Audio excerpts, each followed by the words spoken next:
చిన్నప్పటి నుండి చిత్రాలు గీస్తూ జీవనోపాధి కొనసాగించేవాడిని.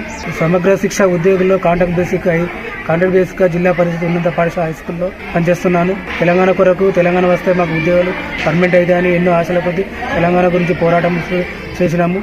తెలంగాణ వచ్చినా కానీ ఇప్పటి వరకు మా ఉద్యోగులకు పర్మనెంట్ చేయలేదు తెలంగాణ ప్రభుత్వం.